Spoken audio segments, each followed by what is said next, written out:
मीरपुर नाम के शहर में तेजस अपनी पत्नी नीरू के साथ रहता था। पति पत्नी दोनों ही नौकरी करते थे।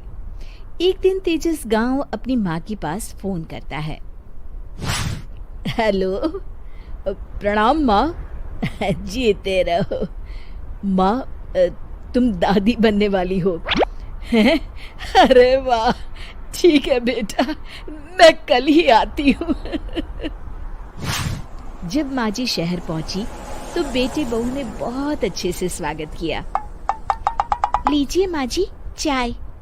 अरे गर्मा गर्म पकोड़े ले आओ माँ के लिए। नीरू रसोई में गई और 2 मिनट में ही पकोड़े ले आई। जी ये लीजिए। बहू जादू से बनाए हैं क्या? अभी तो रसोई में गई थी। यम्मी। माँ जी, शीला रसोई में पकोड़े तल रही है, मैं बस लेकर आई। हे भगवान, मेरा धर्म भ्रष्ट कर दिया तूने। अब तो गंगा जल से शुद्धिकरण करना होगा। दूसरे दिन, माँ जी मैंने नाश्ता बना दिया है, ऑफिस जा रही हूँ। पर अभी तो घर का सारा काम पड़ा है। शीला आती ही होगी, झाड़ू पोछा बर्तन कपड़े वो सब कर लेगी। हमारे जमाने में घर का सारा काम हम ही करते थे। जी माँ जी, आप बहुत होशियार हैं, मैं घर ऑफिस दोनों नहीं संभाल पाती। तो जरूरत क्या है घर से बाहर जाकर चाकरी करने की? वैसे भी घर का काम खुद करने से घर में बरकत आती है, समझी? पर माँ जी। पर वर कुछ नहीं, इस महीने की पगार मिले फिर ऑफिस बंद है। हाँ। रात को नीरू तेजस से कहती है, सुनिए जी, माँ जी बोल रही थी कि मैं नौकरी छोड़ दूं। वैसे ठीक ही तो है, अभी तुम्हें आराम की जरूरत है। फिर भी आराम कहाँ, शीला को छुड़ाने के लिए बोल रही थी। तो अब 24 घंटे में इतना काम तो कर ही सकती हो। पर जॉब पसंद है मुझे, घर पर मन नहीं लगेगा।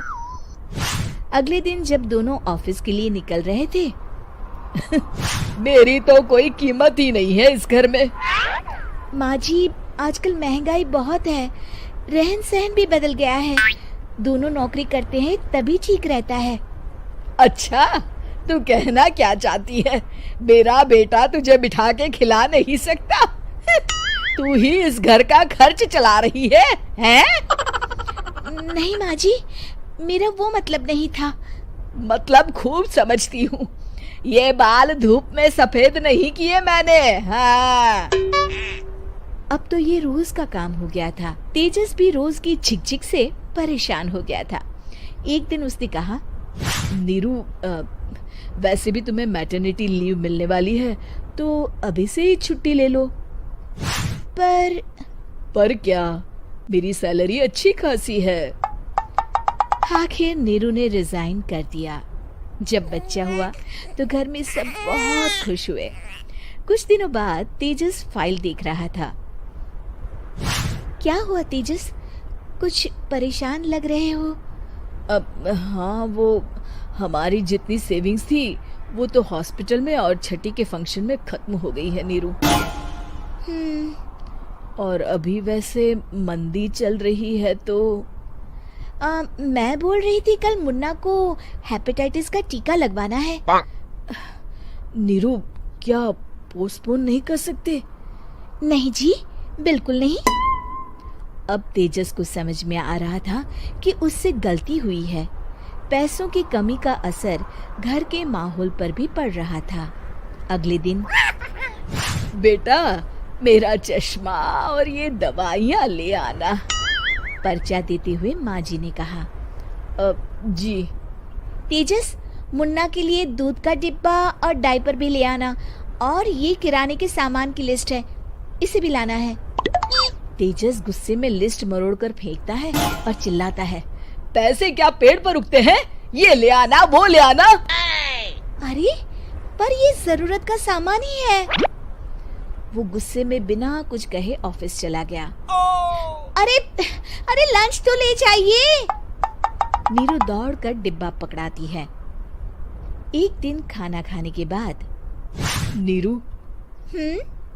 अब तो मुन्ना कुछ बड़ा हो गया, तो अब तुम वापस ज्वाइन कर लो ना जॉब।